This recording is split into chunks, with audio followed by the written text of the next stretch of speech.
இயல் 3 செய்யுள் திருவள்ளுவமாலை.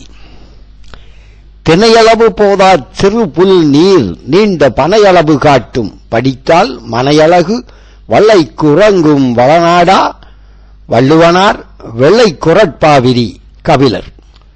பொருள்: உலக்கை பாட்டின் இன்னிசை கேட்டு கண்ணுறங்கும் கோழிகளையுடைய வளநாட்டு மன்னனே, சிறு புல்லின் தலையில் உள்ள தினையளவினும் சிறு பனிநீர் நெடுதுயர்ந்த பனைமரத்தின் உருவத்தை தன்னுள் தெளிவாக காட்டும்.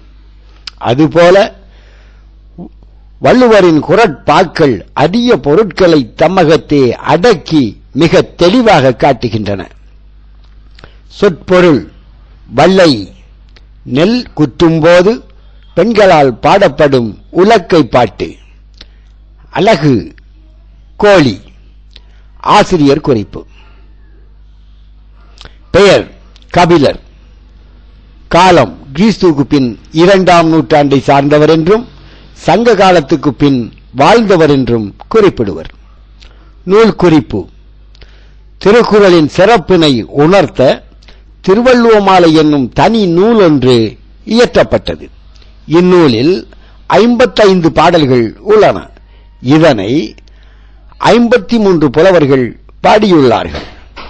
நம் பாடப்பகுதி திருவள்ளுவமாலையில் உள்ள 3வது பாடலாகும். இப்பாடல் அறிவியல் அணுகுமுறையை சார்ந்தது.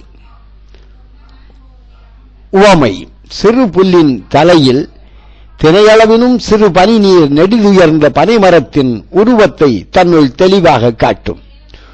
உவமிக்கப்படும் பொருள்: வள்ளுவரின் குரட்பாக்கள், வள்ளுவரின் குறள் வெண்பாக்கள் அரும்பெரும் கருத்துக்களை தம்மகத்தே அடக்கி காட்டும். அறிவியல் கருத்து: ஒளியை கோட்டமடைய செய்வதனால் தொலைவில் உள்ள பொருளின் உருவத்தை அண்மையில் தோன்றும்படி செய்யலாம் என்று கண்டவர் கலீலியோ கலிலி.